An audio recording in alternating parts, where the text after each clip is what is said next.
Hi everyone, I'm Dan Kaplan, Executive Editor of SC Magazine, and welcome to our very special In Focus video series. Today we are joined by Julian Lovelock, who is the VP of Product Marketing at ActivIdentity.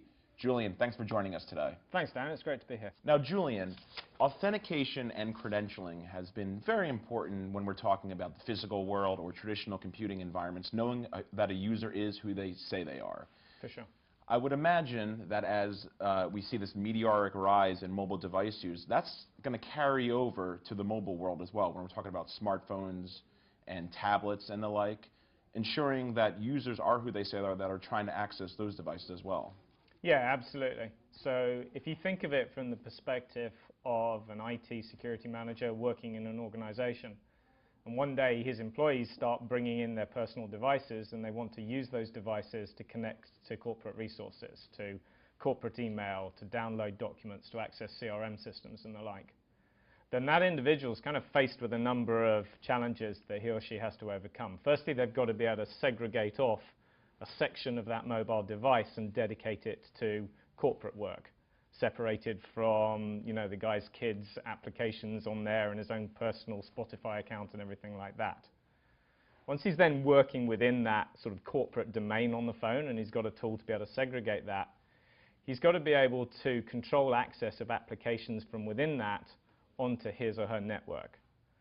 A lot of companies, it seems, these days are grappling between issuing the devices themselves or the whole BYOD phenomenon, bring your own device, allowing users to bring in their mobile devices with them to work and then connect into the corporate network. When it comes to authentication and credentialing, how do you go about that, you know, when you're talking about something that might be corporate issued or something that you're bringing in from your home?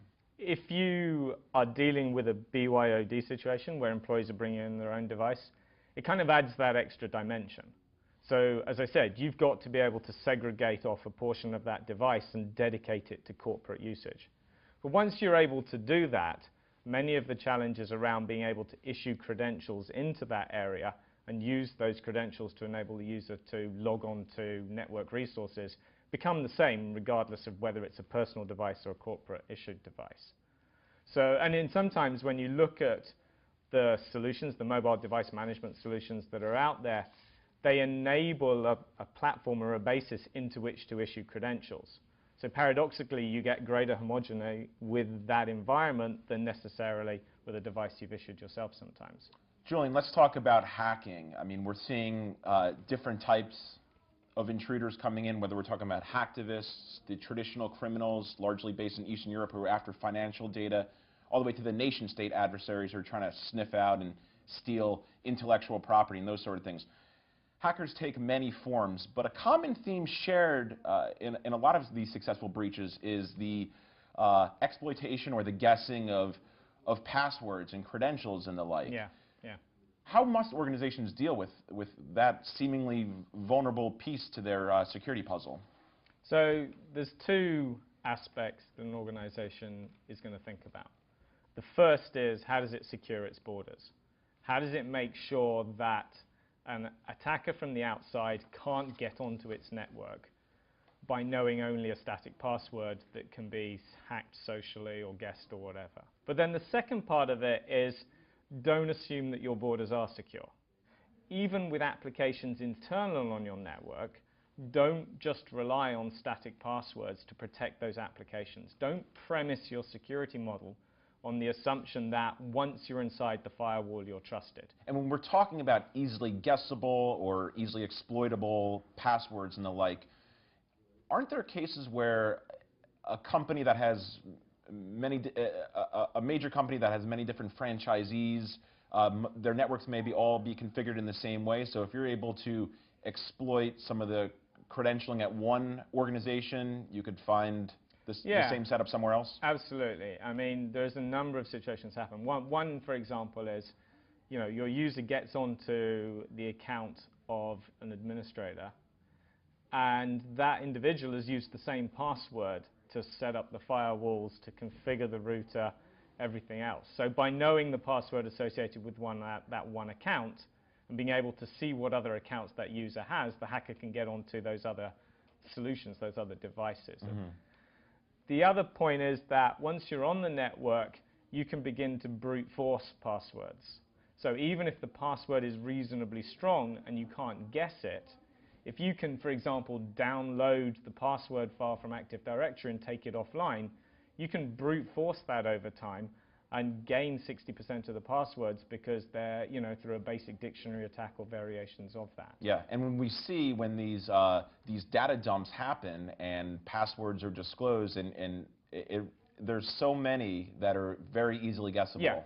Yeah. It always seems to be the large chunk of them. Yeah, the QWERTY, the I love you, those passwords kind of, in any given organization, there's a good chance that 5% of the users have QWERTY as their password. Right. So where does security policy play into this, end user awareness, that sort of thing? Clearly it has a big role to play in terms of ensuring that your employees understand good password policy and getting the balance between education and enforcement, because too far down the road of enforcement and you begin to make life very difficult for people and they will look for ways to buck the system. So you've got to get that balance right. But at the end of the day, human nature is what it is, and so it's only going to take you so far if you rely on good education to persuade people to select the right passwords. Let's talk about cloud, another Sure. emerging technology. A lot of organizations want to get involved with the cloud, but obviously trust, security are major holdups for this. So tell me what organizations need to be thinking about to sort of assuage some of those concerns so that they can make the cloud available for customers and their employees and the like. Yeah, absolutely. So there's really two aspects that an organization needs to think about. The first is to reassure themselves that the organization providing the service has the appropriate security controls in place. But then the organization itself is going to create and manage accounts on that cloud, within that cloud. If you're getting an ERP solution through the cloud, then at the end of the day, you as the end customer are going to create accounts on that ERP system.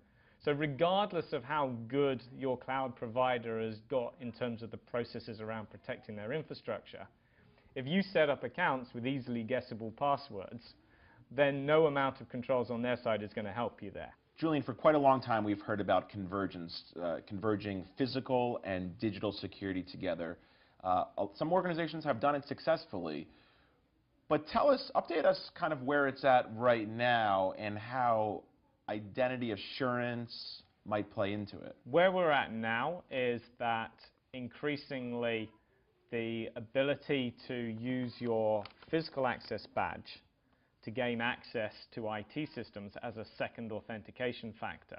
There's a very slow movement now to start looking at using mobile phones as a physical access credential. So in order to get into a building, rather than holding up a card, you hold up a phone. And traditionally, the barrier against convergence has not really been technology. It's been the cultural difference between these two parts of the organization. And as that cultural difference breaks down and those two parts are able to work together much more synergistically, the technology is there to enable the organization as a whole to gain the benefits. We've been talking today about authentication, credentialing, access control. ActivIdentity builds itself as an identity assurance vendor. Would you say that is sort of the umbrella term to cover all of these various disciplines? We use that term identity assurance, and we describe ourselves as an identity assurance because to us, this whole area is more than just authentication. Authentication conjures up pictures of OTP tokens. When you're dealing with this, you're dealing with secure access to networks, to systems. It's about how do you manage the life cycles of user credentials. And it seems like it's something that almost doesn't speak to one specific technology, but to this overarching organizational goal of reducing risk and mitigating that sort of thing. Absolutely. Well, I want to thank Julian Lovelock, who is the Vice President of Product Management at ActivIdentity. Thanks for joining us on an In Focus. Thanks for having me.